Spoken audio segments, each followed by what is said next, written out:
Welcome to Real Estate and Murder, a podcast about real estate and murder. I am Amy Brockbank. And I am Sarah Brager. We are both licensed real estate agents in the state of Utah who have a common fascination with true crime. We are here to tell you stories of murder amongst the real estate community. It might be an agent, it might be a client, it might be an undetected serial killer. When it comes to real estate crimes, some are predators and some are prey. We just want to issue a trigger warning. The content of these cases can be difficult to hear from time to time, and please listen with care. All right, everybody. Hi, Amy. Hey, Sarah. Hey, everyone. Welcome back to Real Estate and Murder, the podcast. Yeah. How are you doing today, Amy? Good. Also, we have Danny here in studio. How are you doing, Danny? Danny's good. Okay. Well, before we kick off our story today, Amy, I want to know what you did in real estate this week. We had a busy week, actually, together. We did. We had a first that we've never actually done. Mm-hmm. We partnered up and went to an appointment together. We're individual agents and we consult each other, I guess, about, businesses and, ideas and bouncing things off like that. But we've never actually co-listed or co-bought together. Right. Went to represent a client as two of us instead of one. Uh-huh. Which this client in particular wanted and needed. And we're the perfect fit to do that because we are in each other's real estate orbits all the time. Yeah. And constantly. It was easy, even though we do different things with our client. It was fun. It was a great appointment. You're right. So that's definitely exciting. Yeah. Also, we saw a little bit of a hint of the pickup in the market this week. I got multiple calls on a listing that has been a little bit quiet for the last little while. Had a couple past buyers that have been interested previously come back up, which is always interesting. So I'm just saying, those are all good signs, right? Maybe we're simmering a little bit here before we boil. I think because there's not anything uncertainty, when you have an election year, and it doesn't matter what side of the aisle that you're on, but once something's been decided and there's certainty in the market and the country kind of knows what direction it's going to head, then people are like, oh, okay, now we don't have to wonder about all the what ifs. Yeah, things definitely feel more stable. In Utah, we're infamously, it's a very seasonal state, and real estate tends to follow those seasonal trends, right? And so, it's just interesting and exciting to see that there's some movement happening in our market, which actually we hear from agents all across the nation, right? That the market has been challenging. And so this is actually a really good sign. So good week. Yeah, that's good. All right. Well, Amy, our case takes place this week in Austin, Texas. Ever heard of it? Yeah. Okay. Well, as a part of what we do on our podcast now, I'm actually going to give you the local real estate statistics for Austin. Okay. Are you ready for this? Yeah. So I pulled these statistics from Redfin, a well-known site that can collect data. And I'm going to read these off and we'll kind of chat about it briefly here. But this is as of October 2024. So we're recording right now in December. But at the end of October 2024, this is the most current data that was then updated and published in November. So the median sale price of a home in Austin is $540,000. It's pretty similar to our Utah market. Which is very similar to our Utah market, yeah. I think Austin and Salt Lake usually trend a lot similarly, yeah. And interestingly enough, though, the statistic says that is up 0.0% since last year. Oh gosh, which really just change. Means there's been a steady hold there. Yeah, which isn't bad, right? So homes in Austin typically receive up to 2 offers on average and sell in approximately 79 days. Now, remember, as we're talking about these statistics, we're always looking at just median.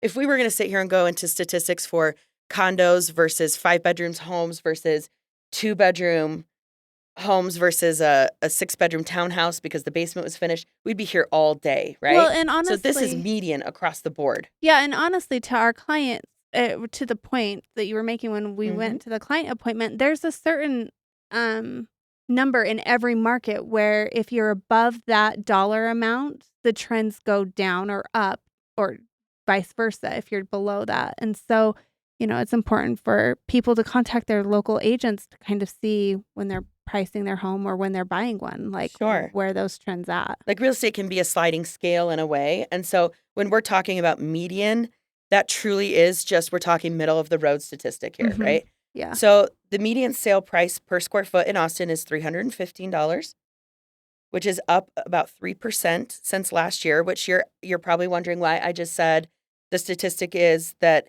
the home price on average is up 0%, but the square footage is up 3.3%. So you're getting more for your money. You're getting more for your money. Exactly.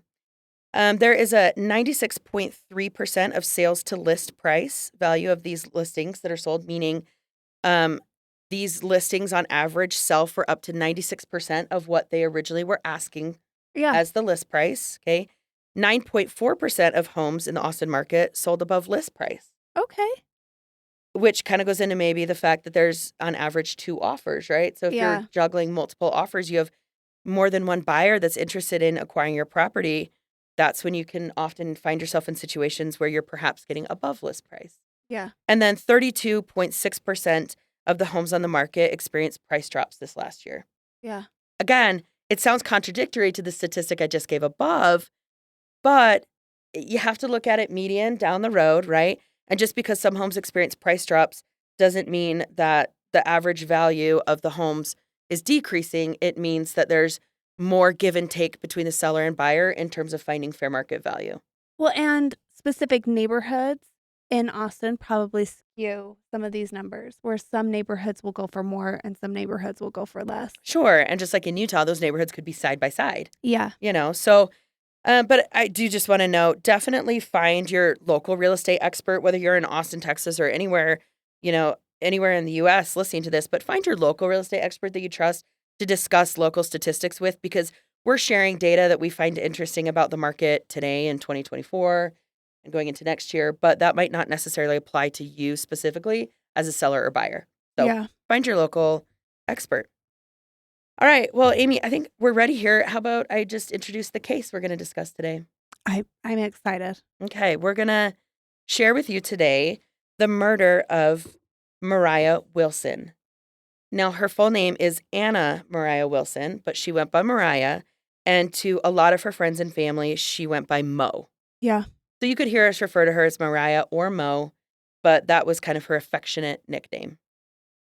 So, again, this story takes place in Austin, Texas, at least the bulk of it. So let's go. Amy, I'm going to take you right into the story. All right? All right. Our story, actually, where I'm going to start is down in Costa Rica. It's so beautiful. Is it? Yeah. Have you been there, or are you just talking pictures? Google? Yeah. Okay, that's fair. I've heard wonderful things about it. I have some family that travels there frequently, but my husband has always wanted to go to Costa Rica. Well, let me know how it is when you go. So we're down in Costa Rica right now. It's June 29th, 2022. So this case is pretty recent, you guys. Yeah. U.S. Marshals are preparing to return back to San Jose because they've been in Costa Rica for a while looking for their fugitive, and they have come up with nothing yet. Yeah. And let's be like, Costa Rica isn't that big. Well, the problem with Costa Rica, too, is that it's very isolated. There's a lot of little towns. Mm-hmm. They have kind of open borders between like Nicaragua and, a couple other places that are down there. And so they don't really have like security checks as frequently as some other places do. Well, and it's, as it's been said, like in this story, Costa Rica has a large community of expats, which is what we call like expatriates, right? Who are Americans who leave and relocate their life to another country. Yeah. And so there's a large community of expats, meaning there's a lot of people that are coming and going to Costa Rica and settling there. And yeah. And when you say like, have you seen an American? They're all over the place. There's a lot. Definitely. So the U.S. Marshals are down in Costa Rica. They have not been successful in finding their fugitive yet. And they're kind of disappointed. They're frustrated, but they're literally getting ready to return back to the United States. Yeah. And one of the U.S. Marshals who's quoted in our sources, which are, of course, listed in our source notes, he says, like, they were literally getting something to eat. And they get a notification that their fugitive has responded to a Facebook ad that they placed. I know. Seriously, you guys, like, we talk about this all the time, but police officers, U.S. Marshals, like, whatever, they're like geniuses, like master of deception. Like, you can go in and you can just like lie. No, but I'm just saying, like, you go in and you just like kind of like lie in an interview or put up a fake Facebook post. Like, who would have thought? Who would have thought? But they did, it was kind of a last ditch effort, right? Yeah, The they had been there marshals, for a long time. yeah, the marshals are literally getting ready to leave back, and in a last ditch effort, they placed a Facebook ad for an instructor that they're looking for Yeah, because they know their fugitive is tied into this community. a Like, yoga. look, maybe we can lure them out by saying we're looking to hire someone in this field. So for our audience, it's a yoga instructor is what they're looking for. Yes. So obviously, these marshals are super into yoga and would like to find an instructor. Okay, so the fugitive has responded to their ad and is willing to meet at a local hostel, which apparently there's hostels all over Costa Rica. So hostels are like sort of a very cash hotel style, right? It's They're a kind of like, community living space almost. yeah, so you don't have, most of the time, you don't have your own private like bathroom. You know, it's like a Yeah, shared it's like a space. community space, Yeah, but you do have to oftentimes pay at least a fee to stay there. yeah, Sometimes a they're bed. free. But Yeah. anyway, this fugitive is willing to meet at a local hostel. So they literally drop what they're doing and head out to go find this fugitive on foot. And as they approach, it's referenced as a restaurant. So there's a restaurant in this hotel or nearby it, like downstairs, like It's like a kind of little like a bar, Starbucks in the I lobby. think. Yeah. Yeah. So they approach this restaurant and they're outside. So the restaurant's outside or at least facing outside and they can see in, right? And they look at it and they see this fugitive sitting at the table, ready for them, ready for their interview. And this person looks a lot like who they're looking for, but not quite. And so they're going back and forth, like holding up the picture of the fugitive and then looking at the fugitive and going like, are you sure? But they can't quite be certain. They do go ahead and go in. One of them. One of them goes ahead and goes in Yeah. and sits down with the fugitive and can tell He we pretends finally found. he pretends he's Spanish. Like and only speaks in Spanish, and they're using Google Translate on the phone. So quick question, if he Yeah. only speaks Spanish, is he pretending to be Spanish? Or can he actually speak He can Spanish? speak Spanish and Okay, English. master of disguise. Yeah. Okay. But he's pretending He's foreign. He's pretending yeah, he's foreign. He's and, not an and American. he can only speak Spanish. And so this person is using Google Translate to communicate. And so he's close enough where this fugitive is sliding their phone over. I know. Our editor's dying. And so the U.S. Marshals, he's looking at the fugitive's eyes to try to determine because all of the normal things that you check about parents are a little off. So, how did we get here? Amy, how did we get here? Let's dial it back, all right? We're going to rewind. Let's go all the way back to the start of the story now. And we're back in Austin, Texas, okay? Austin is home to young professionals, tech companies, athletes. It's been known to be like a very kind of robust, like up and coming community. The tagline is keep Austin weird, right? Like there's a big art scene, a very big restaurant scene. So it's like a very cultured community. Yeah, usually younger.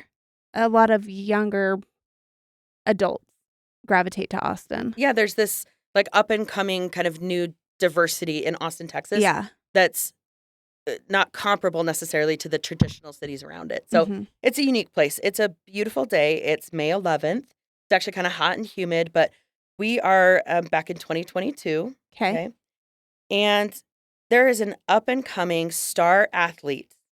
I want to say she's a cyclist, and she is, but she's also very skilled and talented in other athlete fields. What do you call that? Like other fields of expertise? Yeah, she's multifaceted. Yeah, she's talented in more than one way, but we're going to refer to her, at least now, as a cyclist because at this point in her amateur career, she is an up-and-coming, like, incredible, like, the next big thing in the cycling world, right? Well, I think she went pro, like, not just amateur style. Well, I know that there was a point where she was starting to, like, receive sponsorships or be set up to get to that stage. And so I don't know at what point in the cycling community you pass that line into professional, but this was a career and a field that she wanted to pursue, and she was doing very well at it. Yeah, so there's different types of cycling, and we're not talking about like road cycling. We're talking like these guys are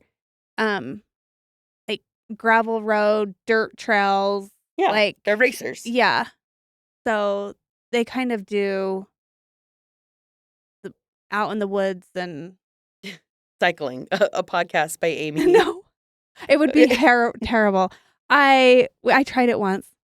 Oh, did you? I did. Okay. A few years ago, I thought, okay, like I can do this. Why not?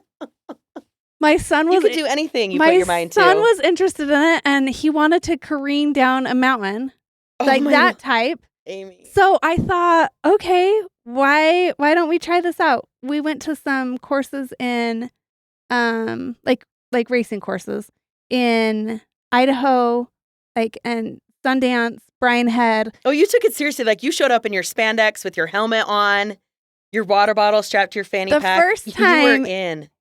here locally in Sundance, like you can have someone go with you and teach you how to safely fly down a mountain. Okay. And so my husband, me, and our son did that the first time. And like I was terrified the whole time. Like I thought, and this is how I die.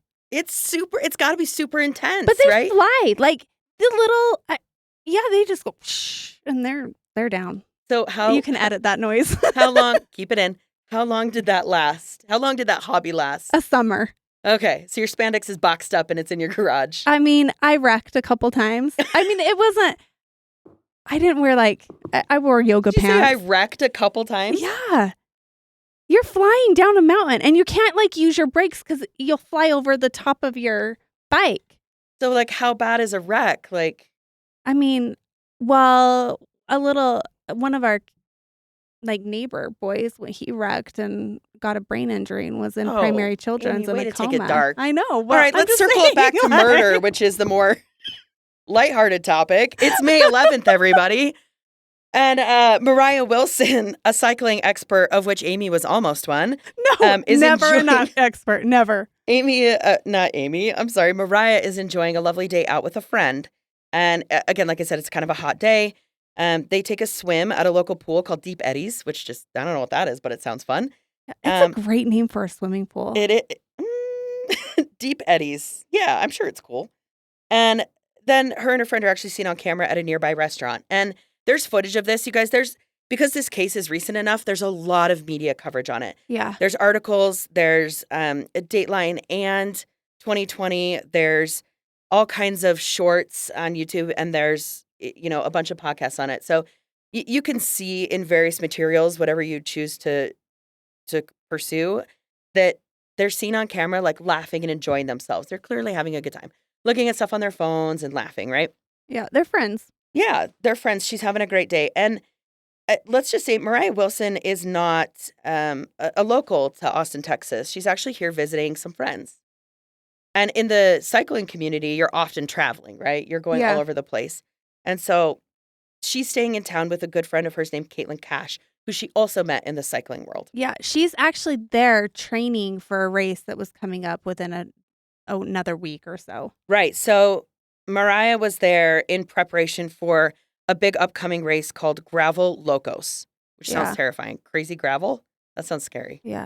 And they're going to, I guess, cycle very quickly. And gravel cycling, we should say, is like a whole part of, or like faction of the cycling competition.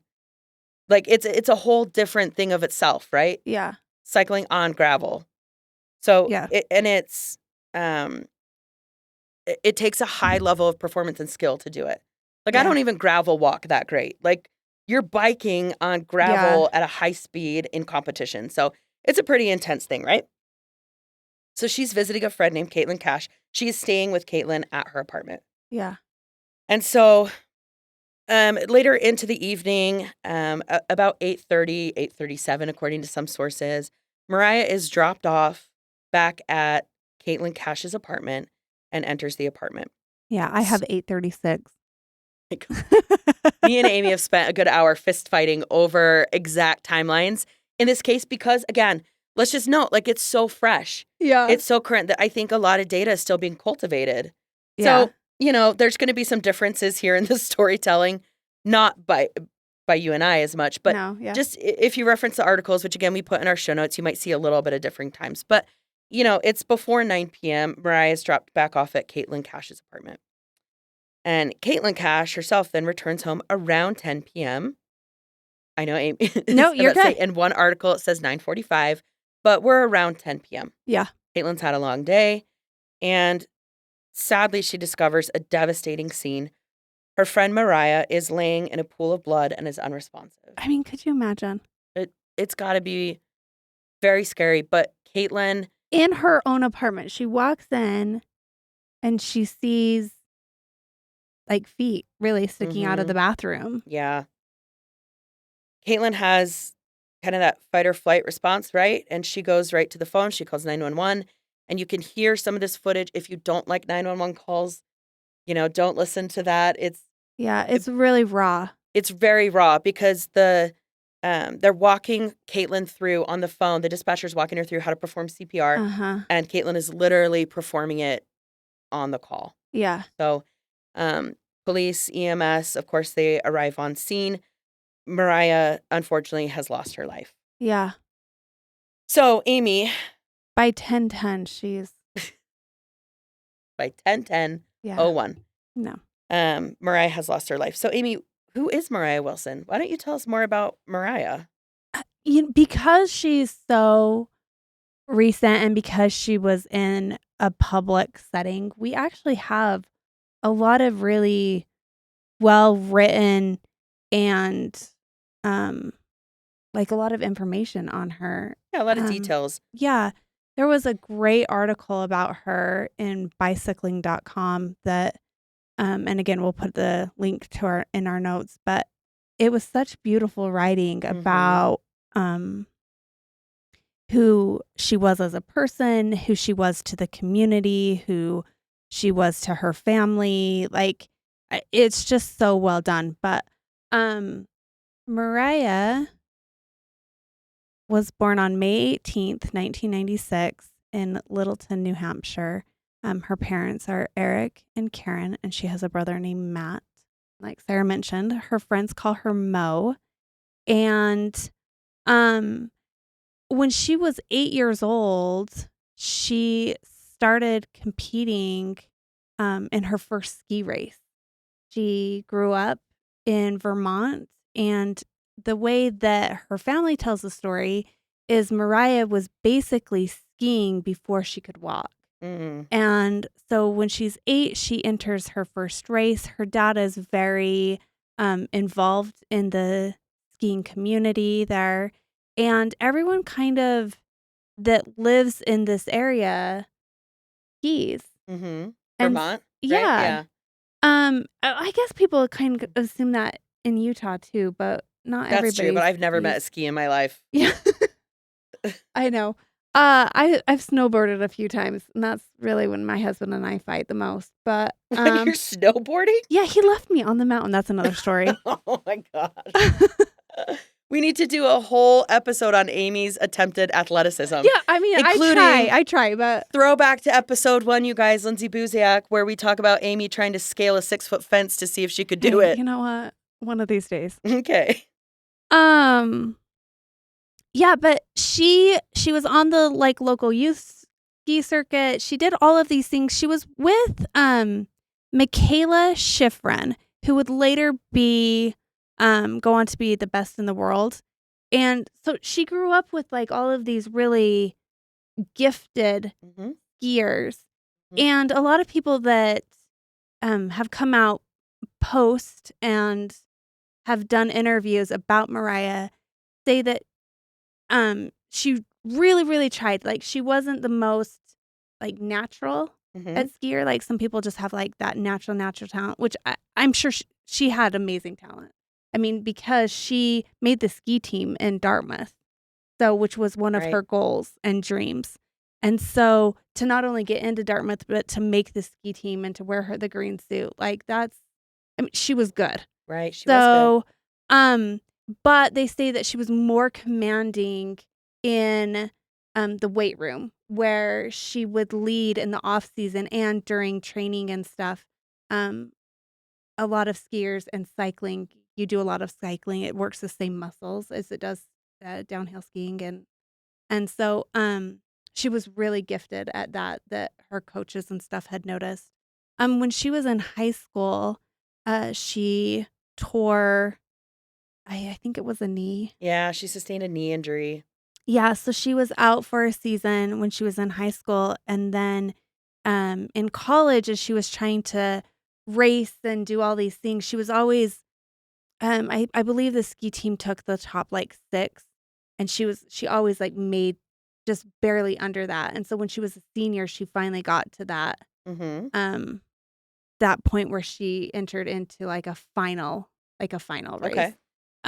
But in college she did, or shortly thereafter, she did sustain an injury to her knee on the other leg. And that's when she decided to get into cycling. Mm. But back at Dartmouth, she got a bachelor's in engineering. And it's amazing. She went to school at the Burke Mountain Academy. And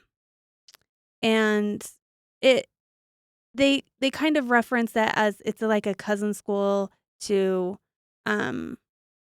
one down in Florida where they do training grounds for like tennis. Like all the greats Yeah, kind of go sure. here, and so all the great Right. skiers that want to become someone go to school there. Anyway, it's just it she had like this whole wonderful life, this whole full life. Like not only was she talented in athleticism and outdoors and stuff like that, but she was also smart and kind and Mm-hmm. really contributed to her community. Yeah, she did.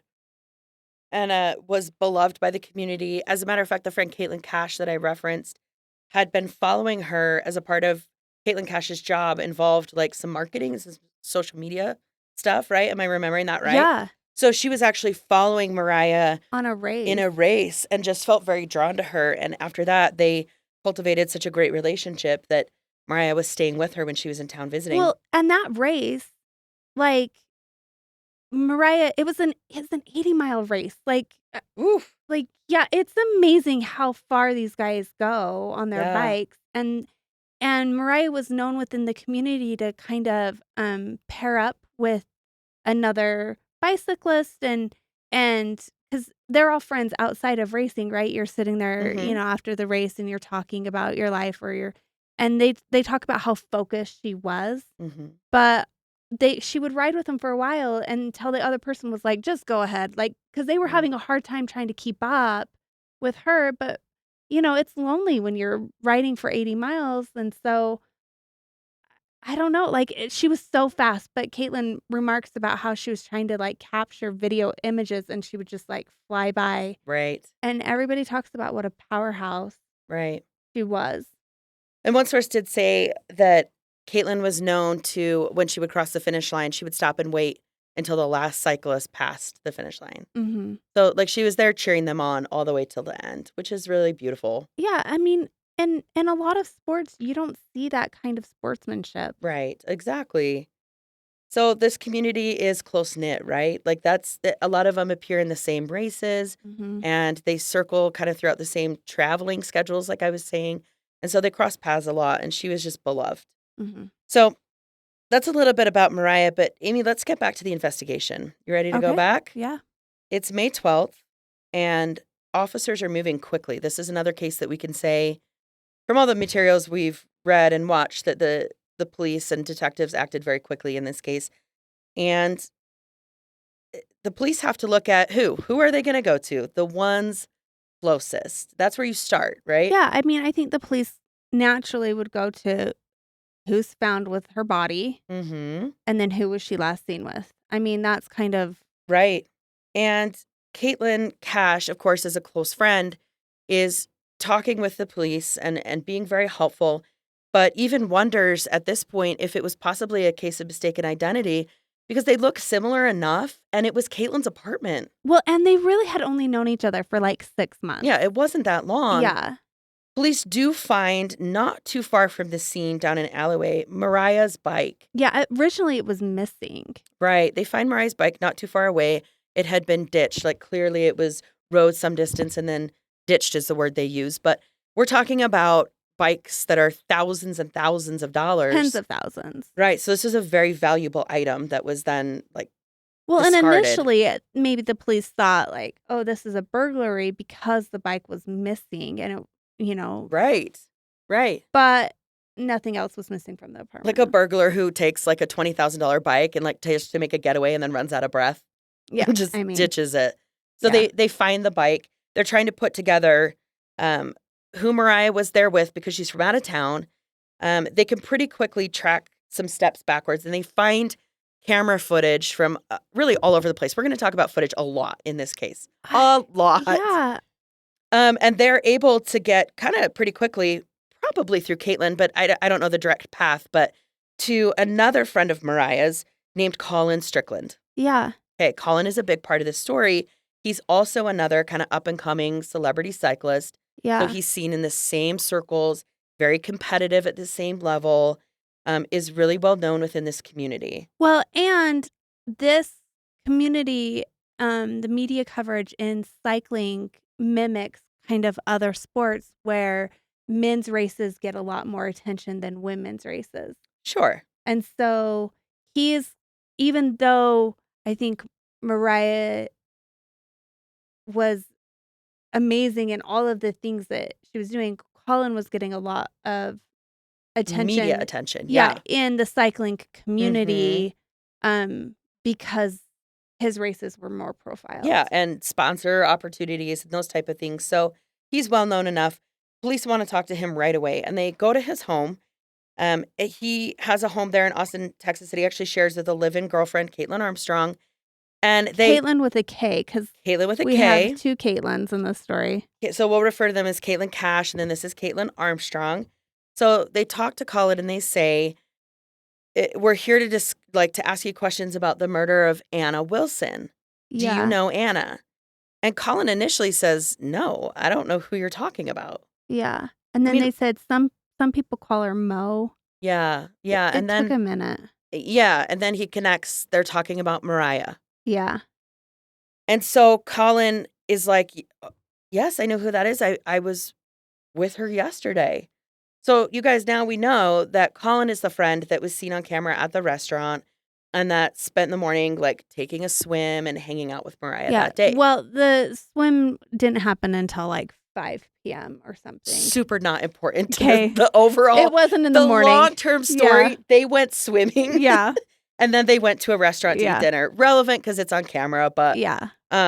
so they take Colin down to the station and he's willing to go, right? He wants to be helpful, and he wants to talk, and they're bringing Caitlin Armstrong along with them. And as a part of this, they discover Miss Caitlin Armstrong actually already has a warrant out for her arrest. Yeah. So let's go. Get in the car. You're coming with us. Yeah, I don't think initially when Colin went with them that they didn't. I don't think they went at the same time, but yeah, it doesn't matter. They might have gone in different cars, but they do go on the same day. Yeah. Down to the station, and they're being interviewed. Police are holding Caitlin at that time on the warrant because they have no idea if Caitlin's even involved. They have no idea. They're questioning Colin. Yeah. Right? But the fact that Caitlin Armstrong has a warrant is okay, we need to arrest you because this outstanding warrant is here. Now, turns out that this warrant was actually from back in 2018. And Amy, do you know why she got this warrant? I mean, I do, which is so weird because I sat there and thought, how does one have an outstanding warrant for 4 years and not know? I don't know. Maybe she just never got a speeding ticket. Well, I have so many questions, and I don't know if now's the time to get to it or not. Well, let's say what the warrant is about, and then you can ask me anything. AMA. I'll wait till part 2 to ask my question, I guess. Okay, all right. A little breadcrumb trail there to part 2. Okay, so the warrant was issued in 2018 because Caitlin Armstrong went to a local salon and received Botox treatments, which are expensive. Skipped out on her bill. Yeah, then she went up to pay and said, "Oh, I'm so sorry. I left my credit card in my car. I'll be right back," and skipped out, never came back. And this isn't expensive. It's a couple $100 plus. I think one source said $800, but I cannot confirm because I didn't go back and read the details of the warrant in the court documents. Really, in all reality, she skipped out on a business, which is considered theft, right? Yeah. or theft of business. Like there's a specific charge for it. Yeah, I think Theft it of was services. misdemeanor and it was her warrant. So Whatever. they're holding Caitlin on this because Caitlin is just rude. She's just a rude person. She skipped out on this bill. They've got this warrant. However, unfortunately for the police, they can't keep her that long. They are asking her questions, and she's kind of cooperating a little bit, like, but she doesn't have a lot of information to give, right? She's like, well, why am I here? Yeah. Yeah, I know that person, but why? She wasn't. Yeah. And at one point, kind of quickly enough in, she says, I don't want to be here. I don't want to talk anymore. Yeah. But they're holding her on the warrant. Yeah. However, they quickly discover that they have to let her go on a technicality because something on the warrant was incorrect. Did you listen to police interview on this? I listened to some of the clips of footage that were on 2020. Yeah. So the officer that was in with Caitlin, it was a female officer. At the same time, they've been interviewing Colin, and Colin's interview is lasting like 6 hours. Mm-hmm. But Caitlin Armstrong's interview, the officer is like, okay, like we're talking to Colin about this. Some things just don't make sense. We're trying to get some information from you to maybe help or, not this is what Colin is saying, whatever. And then she gets a tap at the door because the officers quickly realize, I think it was less than an hour. I want to say within like 30 minutes or whatever, they realize that the birth date is wrong. Right. And the officer comes back and she was like, okay, I'm sorry. I'm sorry to do this to you, but you're free to go. We have the wrong person. Like it's your similar name, but a different birth date. Like the officer comes out and just says like, it's not you. And Caitlin on the video says, so you've come to my house, you've put me in handcuffs and you've arrested me, but and you're sorry? Like, yeah, which she's is all a put out. Valid question. Like I would be like, okay, was that so necessary for something that... Okay, but she did it though. Well, yeah, but at the time, she's not telling the officers she did it. She's irritated because the officer comes in and says, I think we have the wrong person. Same name, different birthday. We have to let you go. And she's like, oh my, for real though? Like you wasted my morning. Yeah. Okay, but she did it. So let's just say that. But Amy, did you catch the incorrect birthday or did you catch her birthday that was incorrect on her warrant? No. Her birthday is November 21st, 1987, which is 1 year to the day apart from my birthday. That's crazy. So they had put the incorrect birthday. Caitlin is free to go. So they continue to question Colin. They're asking him a lot of things. And now they want to know kind of if he's out with Moriah, spending a whole day with her, but he has a live-in girlfriend, Caitlin Armstrong, what's the relationship there? Right? And these are kind of normal questions that would be asked, especially like these women are kind of in the same age range. They actually look a little similar. Well, and because beautiful features. Colin and Moriah go in the same circle with friends and races and travel kind of together, and Caitlin's along for the ride. Caitlin Armstrong, sometimes will travel with him or whatever. Like they know that they know each other, but they want to know how. Yeah. So Colin kind of goes through this long, drug out process where he finally starts to tell kind of the reality of the story, where he's really apprehensive at first because Colin's about to be busted for kind of being a jerk. Now, I'm saying that just because we're reading the source material and listening to it and then telling the story the way he says it, but he kind of handles it in a way that makes it seem like he's not doing anything wrong, but to most people, he's kind of being a little shady. I'll say it like that. Snaky. He's a little snaky. So turns out, like he and Moriah, he says that they briefly dated back in the day when she was in town, or they were on a I think cycling it was like trip in together. 2021. Yeah, so it was prior to this visit, though. Yeah. And so they had dated briefly, had a little bit of a fling, and that actually happened while Colin and Caitlin Armstrong were, as Ross from Friends famously says, on a break. Yeah. Okay, so Colin and Caitlin supposedly were taking a break from their relationship. Yeah, and they were together for over like 3 years. And he dated Moriah very briefly like in a between week that. or something. So Colin wants to make it absolutely clear that this is so cash. I didn't know her anything more than that. I had nothing to do with it. I wonder how many other people he dated for just a week. Cannot confirm or deny. I do not know. But the part that kind of gets shady here is as police are talking to him, interviewing him, and now they need more information. Colin's looking kind of ripe for this, right? It turns out that Caitlin Armstrong they're back in a relationship. She's his live-in girlfriend again. But now Colin's starting to say, wow, we're not really together. She hasn't moved out yet. But come to find out that Moriah Wilson's phone number was saved under a different name in Colin's phone. Yeah. Yeah. Because he didn't want... Oh, this man was stupid. That's the shady thing I'm saying, right? That's the shady part that most people would find to be unacceptable when you're in a relationship.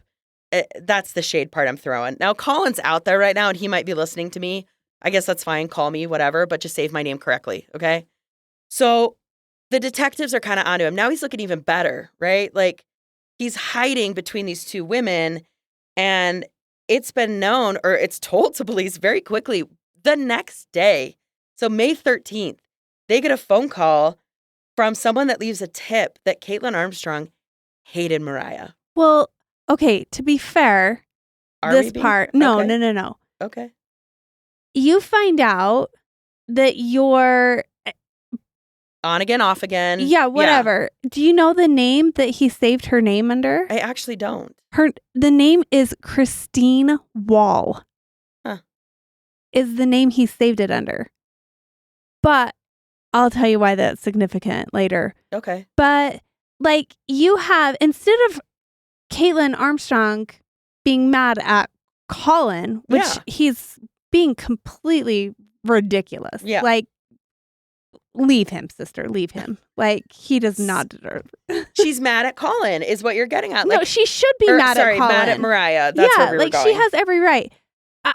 Mad at both. Moriah was like, I don't know that Moriah was like pursuing it. Like, in all of the documents that I could read, it was like Moriah was, it seemed like they had a very brief romantic encounter. But it didn't even sound like it was that right. They had agreed to be friends. And it was very platonic after that. And they were very professional in all their friends were like, no, like she knew he had a girlfriend. Like it just seemed like it was just interested. Like, that they would get together and just talk about cycling. So like, I don't know. I think Caitlin Armstrong, like, she's mad at the wrong person. Yeah. Her anger was widespread.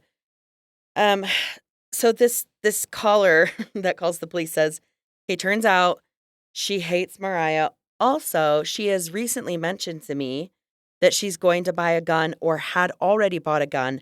I don't know at this point if she's acquired one or not. Yeah, I don't think we mentioned to our audience that Moriah was shot. Right. We're going to get to like the ballistics and the crime scene here in just a minute because the autopsy is done very quickly. Like, the coroner comes back on May 12th. So this is between May 12th and May 13th. And I'm saying that tip comes in. So May 12th, the autopsy does declare homicide as the cause of death and that Moriah was shot 3 times. Yeah. Okay. So. Horrific. Oh, I mean, I don't like this word. I don't want to say it insensitively, but it's often referred to in crime storytelling as overkill, right? Like it was unnecessary. 3 gunshot wounds on or around her head. Yeah, close range. Right. And so, brutal, right? I mean, we say that about every murder, but there was 3 shots. So this tipster calls in, and because they had received the autopsy information and it was confirmed that she had been shot to death the day before, now Caitlin is going to take kind of front seat on interest from the police. So Colin and Caitlin are both looking kind of good for this, as they say. So it's the few days after Moriah's death actually moved pretty quickly, right? Mm-hmm. So police get a warrant, of course, and they get a search warrant for Colin and Caitlin's home. Mm-hmm. And at the home, they discover, what do they discover, Amy? They discovered 2 guns in the closet, which Colin did say in his 6-hour interview that they had guns. So the police knew that they had guns. They find 2 different guns, and the ballistics, they send them off, of course, and the report comes back that it is highly likely that these ballistics or these casings came from one of these two guns. Okay, so highly likely, but that's how they refer to it. So they're not locking it in, but they're saying this is most likely, yes, these shell casings came from this type of weapon. And we actually have court docs from the Austin Police Department and their report number and the serial numbers of these arms. And, I mean, we can attach this for our audience if anybody wanted to see it, but. Sure. So again, like we're kind of bouncing in between these timelines a few days right after Moriah's death, but May 14th, they've identified a person of interest in the media, right? And then Colin decides to make a statement, which he posts on, is it Twitter? He does post it. Well, it's on X. Okay. Oh, sorry, everybody. It's Yeah. X. My bad. But He posted on social media. This Amy just rolled her eyes so hard, I felt it. He posted this long statement about how he had nothing to do with it. Moriah was just a casual friend. It's basically like, instead of honoring Moriah, or he made it all about him. He absolutely did. I mean, for There's sure. So many inappropriate Were you going to read parts words. of the statement, Amy? You've got it pulled up. I do have it pulled up, but then part of me wonders if we should even give him time because it's not about him. It's definitely not. I mean, if you want to read the post, it's out there in like every source. It's easily accessible, but it just maybe read like a clip of it, because let's just show our audience how crafted this post was all about. Okay, Colin. I'll just read like the first. It's 1, 2, 3, 4, 5, 6 paragraphs. 6 paragraphs long. He says, I'm reeling from grieving Mo Wilson's death and from the facts that have emerged during the investigation. I cannot begin to imagine the pain felt by Mo's family and her close friends, which that statement is great. Like, that's fine. There is no way to adequately express the regret and torture I feel about my proximity to this horrible crime. I am sorry and simply cannot make sense of this unfathomable tragedy. Although it will be a matter of small consolation to anyone else who cared for Mo, I want you to know that I have cooperated fully with investigators ever since I had learned the terrible news, and I will continue to do so until some form of justice is served. Well, actually, he was kind of a little defiant to the investigators when they first showed up, so, whatever. So that's a little bit of a clip there. You can kind of gauge the feeling or the vibe there. Like, well, and it's standoffish in a sense. He goes into, as a point of clarification. Right. To the facts previously reported, Moriah Wilson and I had a brief romantic relationship from late October to early November 2021 that spanned a week or so while Wilson was visiting Austin. At the time, she and I both recently ended relationships. She returned to her home in California, and about a month later, Caitlin Armstrong and I reconciled and resumed our relationship. So there it is. I mean, that's almost the whole clip. But you can tell it comes across like his concern really is clarification, as you said, right? Well, and the next 2 paragraphs are just him kind of justifying. Right.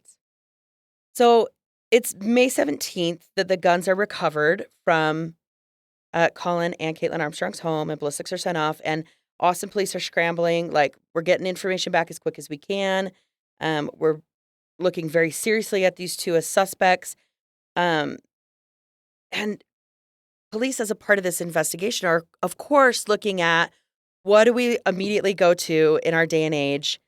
They're going to look for surveillance camera and video footage. Yeah. And they do find pretty quickly that there is a vehicle that passes in front of Caitlin Cash's apartment on the night of Moriah's murder, stops, backs up. It's a Jeep Cherokee. It's like a black or dark Jeep Cherokee. It's very defined, though, because it has luggage racks on the top and then bike racks on the back. Yeah, and Jeep always says Jeep. Like, it's very specific, right? So it pulls in front of the apartment, stops. You see brake lights for a while, and then the car takes off again, right? So they're trying to put together all of these pieces, and they've now recovered the guns, and they need to know where Caitlin is. And she's nowhere to be found right now. Yeah. Turns out, as they're trying to track this down, they discover that Caitlin has taken a flight from the Austin airport and she is bound for New York's LaGuardia International Airport. Yeah, on May 14th. And they're like, "What? Where are you going, girl? Come back. We need to talk to you."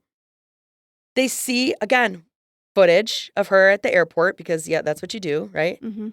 And as they're looking at why she disappeared and where, they come across some information very easily, which is that Caitlin, before she left town, sold her vehicle to CarMax, cashed in $12,200, needed some cash. She's leaving town. Mhm. Amy, what is the vehicle that Caitlin Armstrong sold to CarMax? A Jeep, which they had seen in the driveway. So now police are wondering, did Colin commit the murder or was it Caitlin? Or did they do it together? Who was it? You guys will have to find out in part 2. So, yeah, let's kind of wind down part 1 here. And Amy, I just need to tell you one more thing. Yeah. So, in our whole story here, we have Moriah Wilson, incredibly talented cyclist, loses her life. We have Colin Strickland, cyclist, suspect, shady, like name saver in his phone. And we have Caitlin Armstrong, realtor. Yeah. Dun dun dun. Okay, Amy, I'll see you in part 2. Okay, bye. Bye.